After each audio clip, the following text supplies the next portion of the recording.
বিকালের নাস্তায় এমন গরম গরম কাবাব থাকলে আর কি লাগে বলেন তো।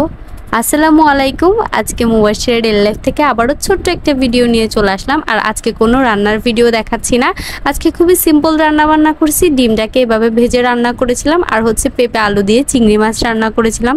সরি, চিংড়ি মাছ দিয়ে পেঁপে আলু দিয়ে রান্না করেছিলাম। কে কে আমার মতো এভাবে ডিম ভেজে রান্না করেন বলেন তো। আসলে হচ্ছে আজকে বাজারে যাওয়া হয়নি, সকালে ঘুম থেকেও অনেক লেট করে উঠেছি, তো ভাবলাম আজকে এভাবেই কাজটা চালিয়ে দিই। তারপরও হচ্ছে আমার এভাবে ডিম ভেজে রান্না করে খেতে কিন্তু ভালো লাগে।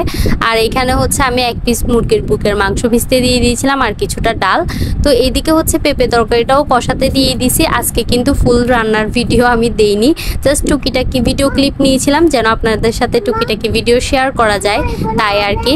আর এদিকে পেঁপে তরকারিটা কষাতে কষাতে আপনাদেরকে বাহিরের ভিউটা একটু দেখাই। প্রত্যেকদিন আমি হচ্ছে এই ভিউ দেখতে দেখতে রান্না করি, বলেন এরকম একটা সামনে ভিউ থাকলে কার মন খারাপ থাকতে পারে।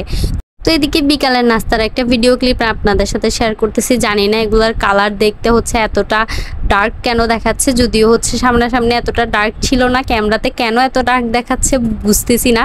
মানে খুবই বাজে লাগতেছে, এত ডার্ক দেখাচ্ছে, মনে হচ্ছে যেন পুড়ে গেছে, কিন্তু আসলে এমনটা ছিল না। তো যাই হোক, আমি হচ্ছে এগুলো রেখে এরপরে হচ্ছে কাবাবটা রেডি করতে চলে যাই। তো এখানে হচ্ছে আমি এই বুকের অংশ থেকে হাড়গুলো আলাদা করে জাস্ট মাংসটা ব্লেন্ড করে হচ্ছে নিয়েছিলাম, আর ডাল দিয়ে হচ্ছে সেদ্ধ করে নিয়েছি যেহেতু কাবাব বানাবো। আমার কিন্তু গরুর মাংস দিয়ে যে কাবাবটা হয় বিয়ে বাড়িতে রেডি করে, ওই কাবাবটা হচ্ছে আমার অনেক মজা লাগে। তো আমি হচ্ছে আজকে মুরগির মাংস দিয়ে ট্রাই করতেছি, ইনশাল্লাহ আরেকদিন হচ্ছে গরুর মাংস দিয়ে রান্না করব। আর এদিকে মাছিটা কত বিরক্ত করতেছে দেখেন। আমার বাসায় হচ্ছে তেলাপোকা আর পিঁপড়ার হচ্ছে বাসা, মানুষের বাসায় ইঁদুরের বাসা থাকে, বিড়ালের বাসা থাকে, আমার বাসায় হচ্ছে তেলাপোকা আর পিঁপড়ার বাসা। মনে হচ্ছে যেন তারা আমাদেরকে ভাড়া দিয়েছে ঘরটা, তাদের ভাড়ার ঘরে আমরা থাকি, এই একটা অবস্থা। বলেন তো পিঁপড়া কিভাবে দূর করা যায়? কারো যদি জানা থাকে টিপসটা অবশ্যই জানাবেন। তো এদিকে হচ্ছে কাবাবটা রেডি করে আমি হচ্ছে ভাজতে চলে আসি। অল্প কিছু কাবাব হচ্ছে আমি ফ্রোজেন করেছিলাম, আর অল্প কিছু হচ্ছে মানে এখন খাওয়ার জন্য ভেজে নিচ্ছিলাম আর কি। আর পিঁপড়ার যে ব্যাপারটা, আমি ভেবেছিলাম জাস্ট আমার বাসায় পিঁপড়া, আমি ভাবলাম এত পরিষ্কার করে রাখি, তারপরেও পিঁপড়া, তার মানে হচ্ছে আমার পরিষ্কার করাটা হচ্ছে না। কিন্তু আমার আশেপাশে যারা আছে সবার বাসায় নাকি সেম অবস্থা।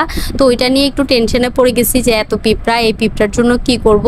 এর আগে একবার এমন হয়েছিল, তো আমি হচ্ছে কিছু পাউডার আছে ওইগুলা ব্যবহার করেছিলাম, তো বেশ কিছুদিন হচ্ছে শান্তিতে ছিলাম। এখন দেখে আবারও সেম অবস্থা, কিন্তু পাউডারগুলো দিলে অনেকটা হচ্ছে রিক্সে থাকতে হয়, যেহেতু বাসায় বাচ্চা আছে, তো ওই জন্য হচ্ছে আর পাউডারটা দিচ্ছি না আর কি। তো ঘরোয়া কোনো টিপস যদি কারো জানা থাকে অবশ্যই জানাবেন প্লিজ দয়া করে। আর এদিকে হচ্ছে কথা বলতে বলতে আমার কাবাবটাও ভাজা শেষ, এবার হচ্ছে তুলে নিব আর খাওয়ার পালা। তো এই কাবাবের রেসিপি ভিডিওটা হচ্ছে আমি আগামীকাল আপলোড দিব ইনশাল্লাহ।